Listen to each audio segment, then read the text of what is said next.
Monsieur le Président, Mesdames, Messieurs, donc je remercie le Président de m'avoir associé à cet hommage à Samuel Paty.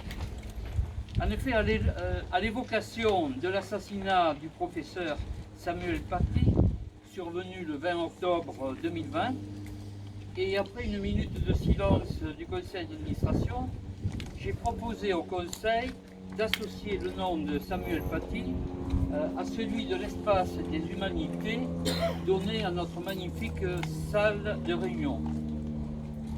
En effet, j'ai constaté, et nous pouvons tous le constater, qu'après chaque assassinat perpétré par des terroristes islamistes notamment, on décide d'une marche blanche, on met des fleurs et des bougies sur les lieux du crime, et puis tout continue comme avant, tout s'estompe, dont le souvenir et même le nom des victimes.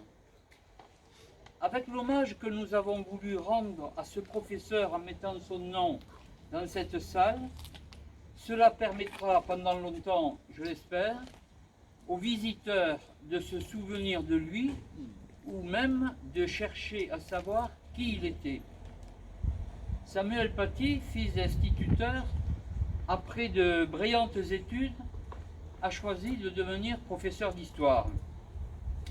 Il a décidé au XXe siècle de rentrer dans la cohorte de ceux que l'on a appelés au XIXe siècle les hussards noirs de la République.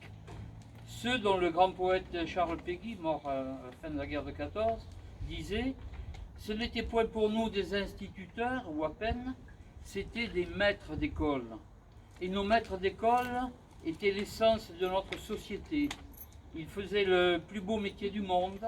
Ils transmettaient Hugo, Corneille, Racine, La Fontaine. » Samuel Paty a été assassiné pour avoir enseigné et défendu les valeurs de la République, dont la liberté d'expression.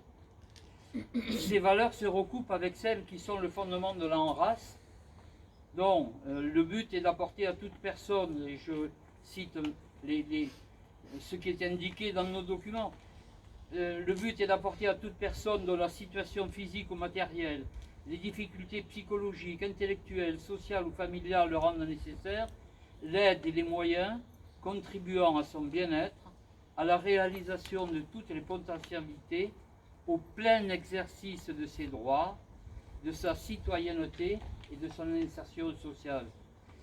Ces valeurs reposent sur les données fondamentales que sont la laïcité, la tolérance et bien entendu aussi la fraternité. Samuel Paty a été assassiné parce que justement les terroristes refusent ces valeurs. Un chiffre publié tout récemment par le nouveau ministre de l'Éducation nationale, M. Pape Ndiaye, montre que le combat de la laïcité n'est pas gagné.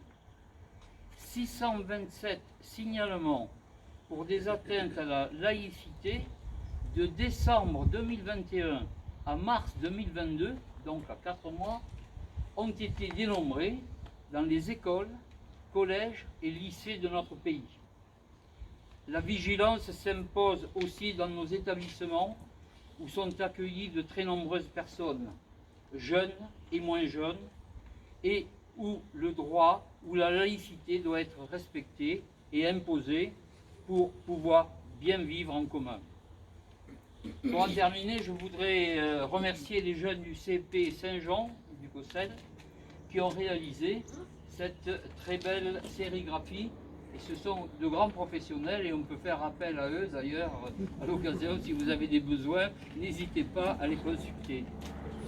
Je terminerai cet hommage en citant notre magnifique devise de la République, complétée par l'affirmation indiquée dans notre affiche « Liberté, égalité, fraternité, terreau du vivre ensemble ».